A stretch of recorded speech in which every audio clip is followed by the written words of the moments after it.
এখান থেকে আমরা যে জায়গা দাঁড়িয়ে আছি সেটা হলো শেখসাদি রৌমারী বিলের পাশে পাশে রাস্তার পাশের জায়গাটা। এখান থেকে এদিক যত দূর পর্যন্ত চোখ যায় সম্পূর্ণ তামাক চাষ করা হয়েছে। আমরা একজন তামাক চাষির সাথে কথা বলবো। কতটুকু করতে পারছেন? 30 পাহি পাহি 30 পাহি তো 3 পাহি। এইগুলো তামাক পাতা কত করে বিক্রি করেন মন যখন হয়? গালা পাতা কালা গলা ঠিক করে গেলে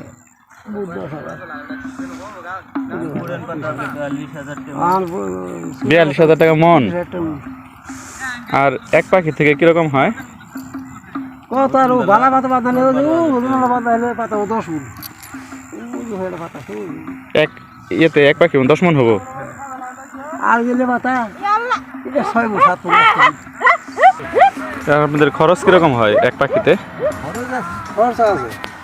তামাক চাষ থেকে তারা পূর্বের চেয়ে বেশি লাভবান হচ্ছেন।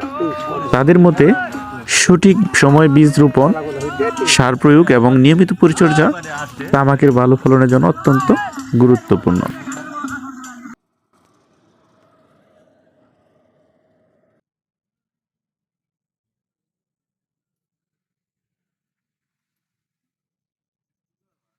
তামাক চাষে কিছু চ্যালেঞ্জ থাকলেও স্থানীয় কৃষি কর্মকর্তাদের পরামর্শ ও সহায়তায় কৃষকরা সেগুলো সফলভাবে মোকাবেলা করেছেন।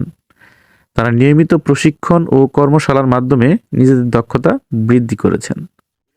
শেখসাদি এলাকায় তামাক চাষের এই সাফল্য অন্যান্য কৃষকদেরও অনুপ্রাণিত করেছে।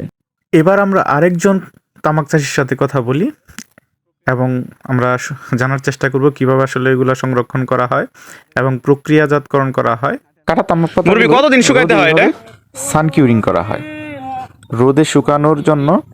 10-20 দিন একবারে শুকানোর পরে গেলে আবার বস্তাবন্দি করেন। বস্তাবন্দি আমরা দেখছিলাম যে পাড়ায় পাড়ায় করে রস বের করে। শুকানোর সময় পাতার আর্দ্রতা ধীরে ধীরে কমানো হয় যাতে স্বাদ ও গুণগত মান ঠিক থাকে। তামাক গাছ সাধারণত 90 থেকে 120 দিন পর পরিপক্ক হয়। পানিটা আপনারা পাড়ায় ফেলাই দিবেন নাকি? না, এটা বান্ধন লব আগে কামলা নিয়ে মুঠে বান্ধে পাড়ার লাগবো, পাড়ায় সবুজটা কালো করে তারপর শুকান লাগবো।